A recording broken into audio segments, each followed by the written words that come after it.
Le président de la République reçoit au palais présidentiel une délégation de haut niveau de la République arabe sahraoui démocratique conduite par le président du Conseil national sahraoui.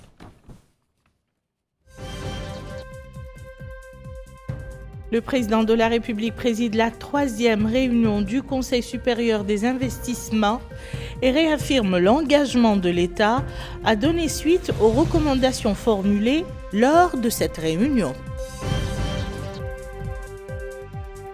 Et en marge de cette 3e réunion du Conseil supérieur des investissements, le président de la République reçoit en audience plusieurs présidents et directeurs d'institutions économiques et d'investissement international.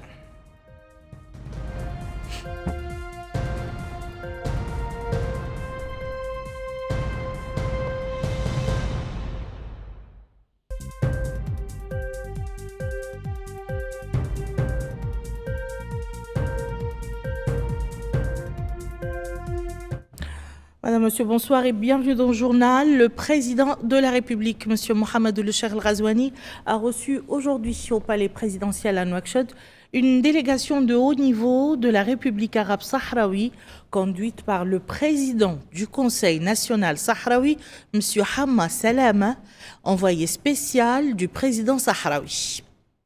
La réunion s'est déroulée en présence du ministre chargé du cabinet du président de la République, M. Nani Ould Chrouqa, et du général de division Saïdou Sambadia, directeur général de la sécurité extérieure et de l'archivage. Du côté sahraoui était également présent M. Salik Bebbi, ambassadeur conseiller à la présidence, M. Mohamed Mouloud Ali Dav, membre du secrétariat national du Front Polisario et chef de la 3e zone militaire, et M. Hamma Malou, directeur de la sécurité nationale et de la documentation. Le président de la République, M. Mohamed El-Cheikh El-Ghazouani, a affirmé qu'il ne saurait y avoir de développement ni de justice en présence de la gabegie et de la corruption, et qu'aucune politique publique ne saurait être considérée comme sérieuse si elle tolère tirer profit ou protéger la corruption. Dans son discours prononcé dans la Muqata'a de Djigeni, le président de la République a indiqué que la corruption est un système complexe dont le combat est une responsabilité collective, soulignant qu'une lutte efficace contre la corruption ne peut être menée que par le biais du droit et des institutions. Aminata Khan revient sur cet axe du discours du président de la République consacré à la lutte contre la corruption.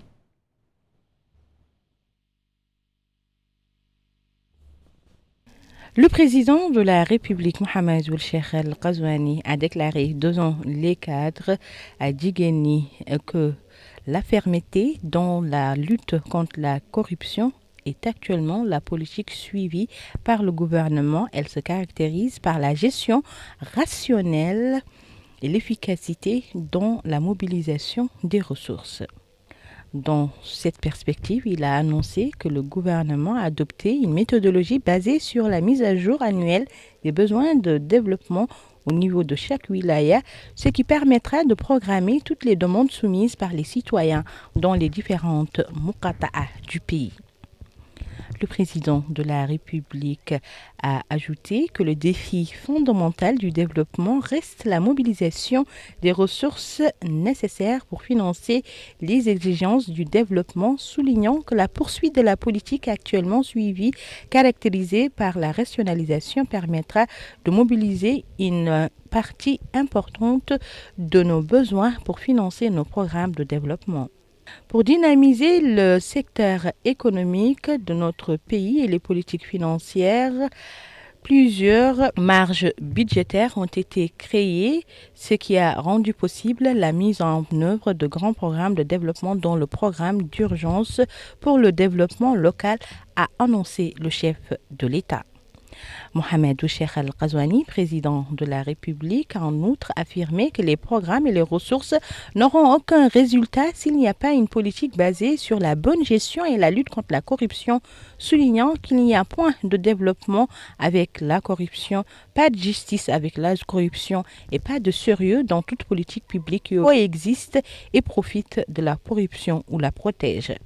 Le président de la République a expliqué que la corruption ne se limite pas qu'à la corruption financière, telle que le détournement des deniers publics et la mauvaise gestion des ressources, mais qu'il existe également la corruption sociale, morale, la corruption politique et la corruption administrative, soulignant que ces types de corruption sont le terreau idéal pour la corruption financière. Le président de la République a affirmé que l'État et le gouvernement sont responsables de la lutte contre tous ces types de corruption, bien que leur responsabilité principale concerne la lutte contre la corruption financière et la corruption administrative, tandis que la société et les élites sont principalement responsables de la lutte contre les autres types de corruption. Mohamed Cheikh Al-Ghazouani, président de la République, a donné des exemples de corruption tels que la fraude envers les compagnies d'électricité et d'eau, dont plus de 40% de la production est perdue sans aucune contrepartie, le dépôt des déchets ménagers en dehors des lieux désignés, car cela nuit gravement à la santé publique et à l'aspect général de la ville, l'empiètement sur le domaine public, l'accaparement des terres agricoles et pastorales sans les exploiter, la destruction du couvert végétal, la pêche illégale, le gaspillage et l'ostentation, soulignant que la corruption est un système complexe et que la responsabilité de la combattre ne peut être que collective. Le président de la République, Mohamed Cheikh Al-Ghazouani, a déclaré que l'élite intellectuelle, la presse, les blogueurs et les influenceurs peuvent jouer un rôle majeur dans la lutte contre tous les types de corruption, soulignant que la lutte efficace contre la corruption ne peut se faire que par la loi et à travers les institutions. Le président de la République a en outre évoqué que la lutte contre la corruption ne sera pas utilisée pour régler des comptes avec quiconque, quelle que soit sa position ou son statut, et qu'en même temps, aucune relation politique, personnelle ou sociale n'empêchera la poursuite de tout suspect et l'application de la loi après que la justice ait rendu son verdict. Dans ce cadre, il a expliqué que le pays a fait de grands progrès dans la lutte contre la corruption financière, soulignant que ces résultats commencent à se faire sentir à travers l'amélioration des ressources financières de l'État, la mise en œuvre de projets en termes de respect des délais et des spécifications techniques et l'amélioration de notre système juridique et législatif en donnant une liberté d'action totale aux organismes de contrôle et en traitant les recommandations contenues dans leur rapport de manière appropriée. Le président de la République a rappelé qu'au cours des 10 derniers mois de l'année en cours, au moins 10 affaires de corruption financière présumées ont été déférées à la justice impliquant près de 70 personnes, dont 20 sont actuellement en détention provisoire, 19 ont bénéficié d'une liberté provisoire et 30 sont au niveau du parquet général. Le président de la République, Mohamed Cheikh Al-Ghazouani, a indiqué que notre pays, étant donné que le moyen le plus rapide de lutter contre la corruption et de gagner du temps est la numérisation de l'administration, a créé un secteur ministériel qui a réalisé des performances importantes, avertissant que notre pays a réussi à développer des dizaines d'applications et une transparence totale dans l'accès aux services et améliorer le fonctionnement de l'administration.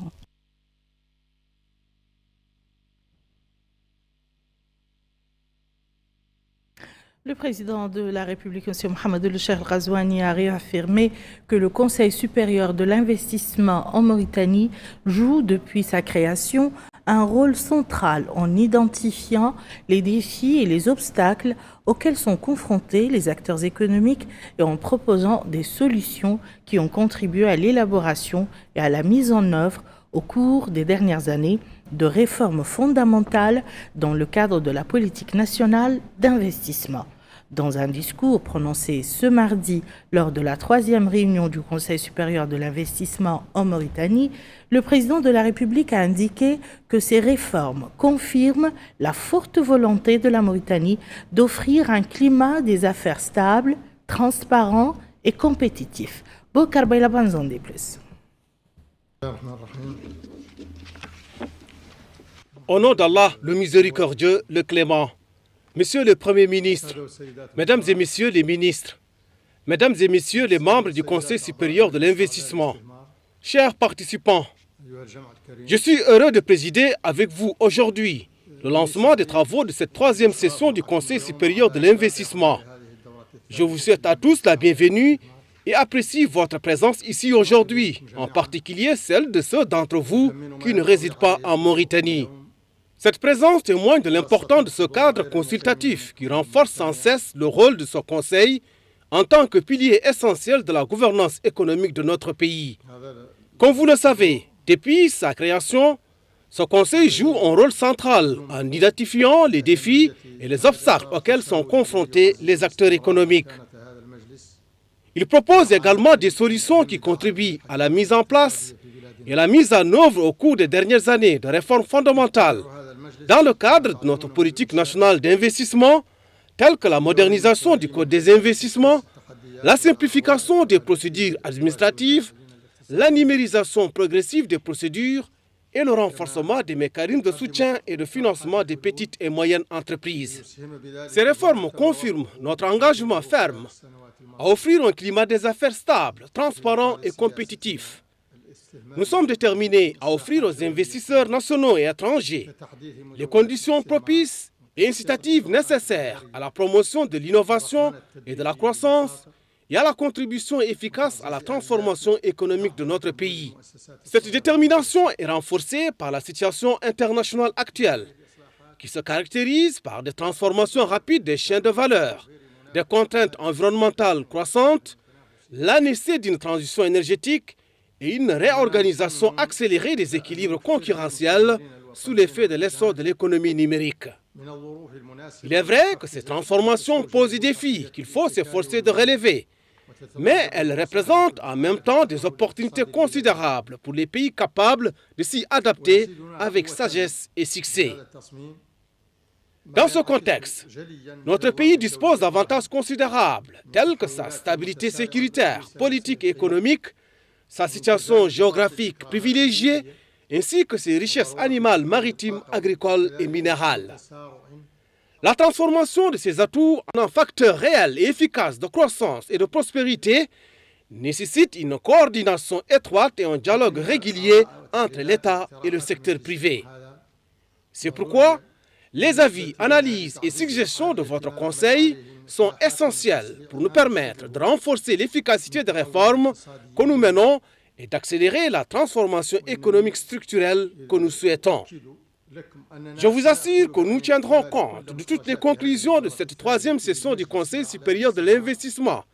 Et je déclare avec la bénédiction d'Allah cette session ouverte en lui souhaitant plein succès. Je vous remercie. Le président de la République avait présidé aujourd'hui au Centre international des conférences Al-Mukhtar Ould-Daddah à Nouakchott la troisième réunion du Conseil supérieur de l'investissement en Mauritanie qui avait démarré par un exposé sur la mise en œuvre des recommandations de sa dernière réunion et les mesures prises à cet effet pour promouvoir les opportunités d'investissement dans les domaines de la transparence et de l'efficacité de la gestion, de l'amélioration du climat des affaires et de celle de l'offre dans le domaine des infrastructures routières, portuaires et de la télécommunication. Le Conseil a pour objectif de contribuer à la mise en place d'une économie compétitive, diversifiée, ouverte au secteur privé et capable de créer des emplois et de la valeur ajoutée, d'accélérer le rythme des progrès en matière d'amélioration du climat, des affaires et de soutien à la compétitivité de l'économie et de fournir un cadre approprié pour la consultation entre les secteurs publics et privés. Il vise en outre à contribuer à la promotion des opportunités d'investissement en identifiant les mesures indicatives et appropriées à l'investissement et à participer à la conception et au suivi de la mise en œuvre de toutes les réformes législatives, réglementaires, administratives et institutionnelles tendant à promouvoir les investissements dans le pays et à améliorer la compétitivité de son économie. La réunion a été ouverte en présence du Premier ministre, M. Mokhtar Ould Diaye, du ministre secrétaire général de la présidence de la République, M. Moulay Mohamed Laqdaf, du ministre chargé du cabinet du président de la République, M. Nani Ould Chrouqa, de plusieurs membres du gouvernement, ainsi que du président de l'Union nationale du patronat mauritanien et d'un certain nombre d'investisseurs nationaux et étrangers. Le président de la République, M. Mohamed El Cheikh Al Ghazouani, a reçu cet après-midi au Centre international de conférence Mokhtar Ould Daddah à Nouakchott M. Hassan Ben Majid Al Houaizi, président du Conseil des chambres de commerce saoudiennes. La rencontre a porté sur le renforcement du partenariat d'investissement entre notre pays et le Royaume d'Arabie Saoudite. L'invité a confirmé sa volonté de jouer le rôle d'ambassadeur d'investissement pour notre pays au sein des milieux économiques saoudiens et de promouvoir les opportunités d'investissement auprès des grandes institutions saoudiennes. Les perspectives de lancement de projets stratégiques communs dans les domaines des énergies renouvelables et de l'hydrogène vert, des mines, de l'agriculture, de l'élevage, de la pêche maritime et de la logistique ont également été discutées conformément à la vision des deux pays frères.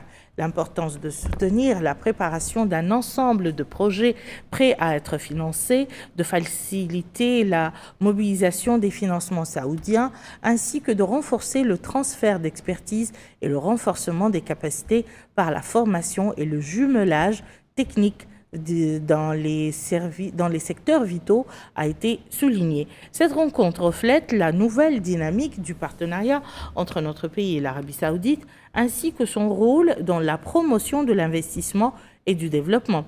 La réunion s'est déroulée en présence du ministre chargé du cabinet du président de la République, M. Nani Ould Chrouqa. De même que le président de la République, M. Mohamed El Cheikh Ghazouani, a reçu cet après-midi au Centre international de conférence Mokhtar Ould Daddah à Nouakchott le président directeur général de la société canadienne Kinross, M. Paul Rawlinson, en marge de la 3e réunion du Conseil supérieur de l'investissement en Mauritanie.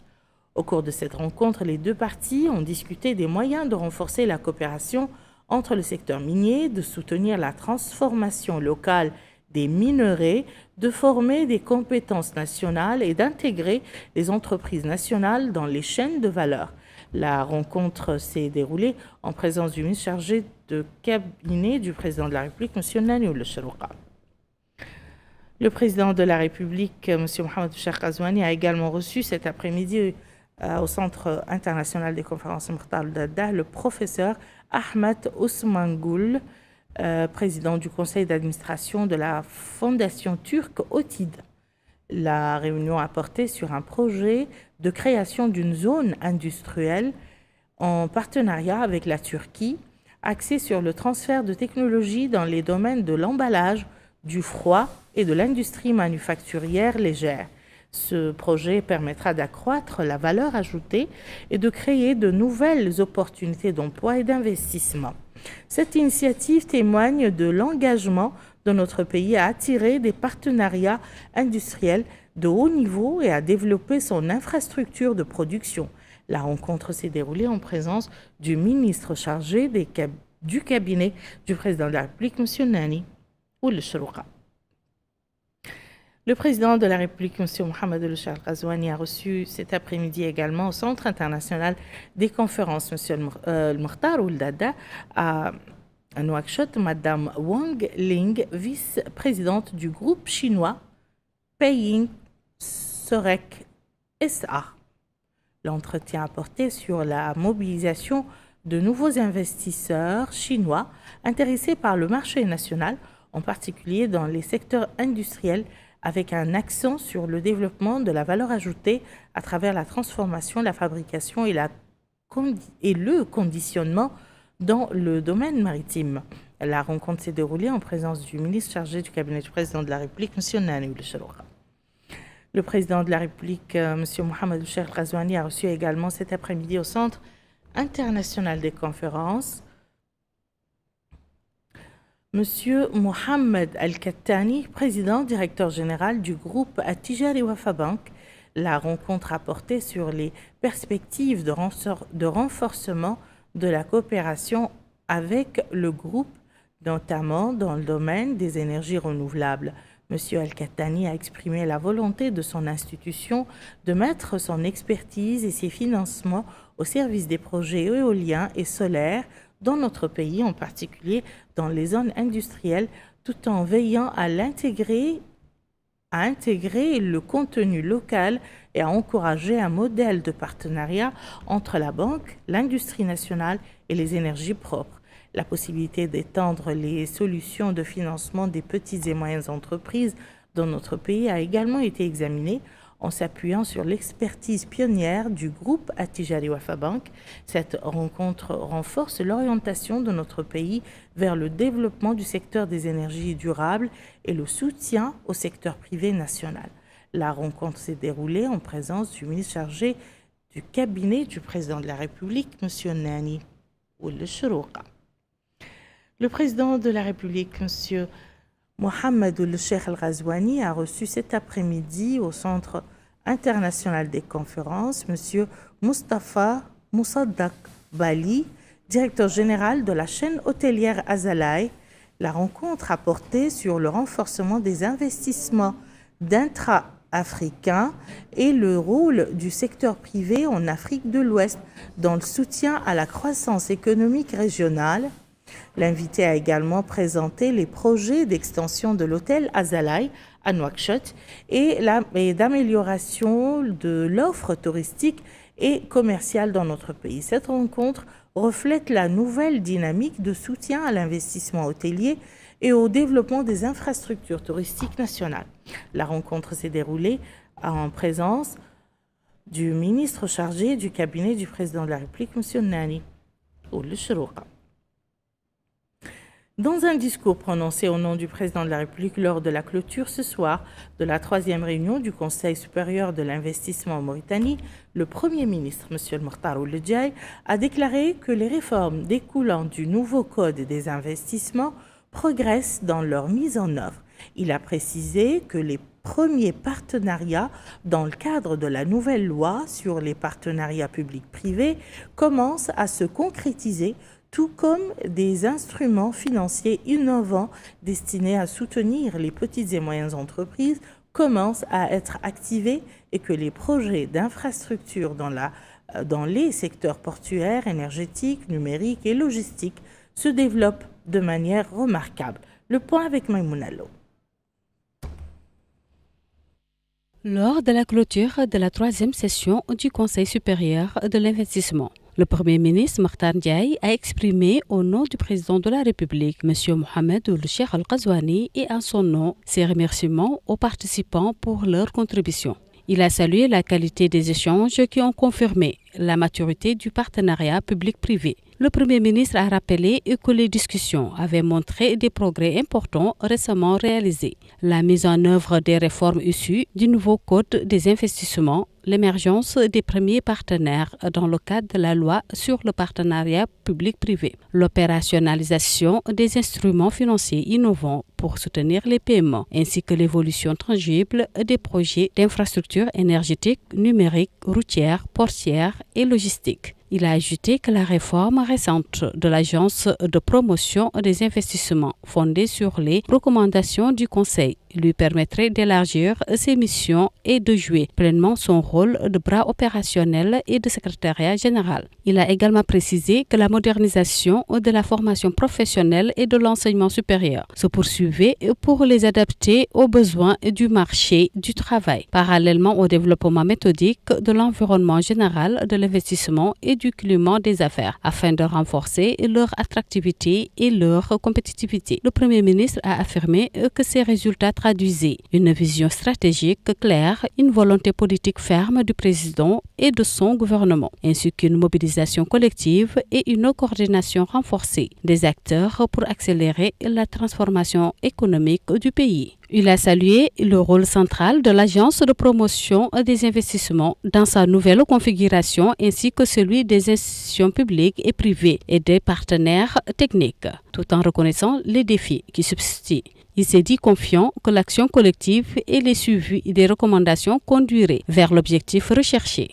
Il a appelé à maintenir la dynamique et à concentrer les efforts sur 3 priorités. Accélérer la mise en œuvre des réformes, notamment celles liées à la digitalisation, à la simplification des procédures, renforcer la coordination entre acteurs publics et privés et assurer un suivi rigoureux, transparent et mesurable des engagements pris. Le Premier ministre a réaffirmé que la vision du gouvernement était de bâtir une économie mauritanienne plus diversifiée, inclusive, résiliente et créatrice d'opportunités en s'appuyant sur des secteurs porteurs tels que les énergies renouvelables, les industries extractives, l'agriculture, l'élevage, la pêche, le tourisme et les services numériques. Il a insisté sur la nécessité de politiques économiques cohérentes, de réformes profondes, d'infrastructures modernes, d'un environnement d'investissement attractif et d'une justice génératrice de sécurité et de confiance.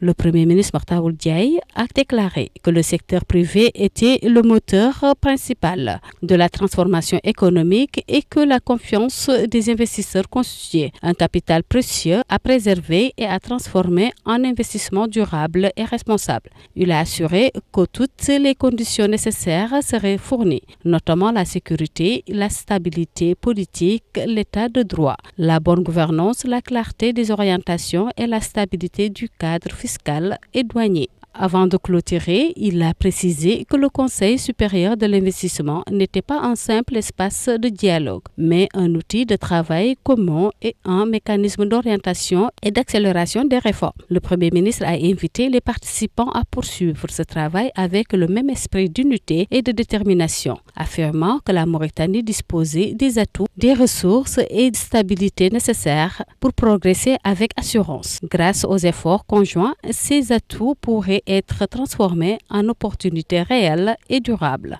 Enfin, il a déclaré close la 3e session du Conseil supérieur de l'investissement et a remercié l'ensemble des participants. Ainsi prend fin ce journal. Je vous en rappelle les principales informations.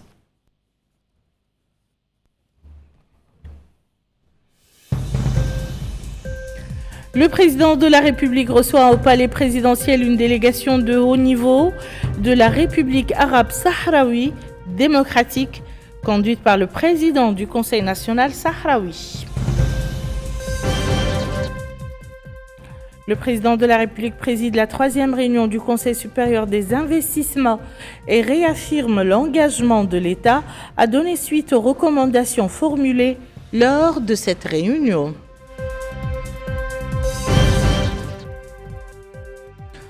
En marge de cette 3e réunion du Conseil supérieur des investissements, le président de la République reçoit en audience plusieurs présidents et directeurs d'institutions économiques et d'investissement internationales.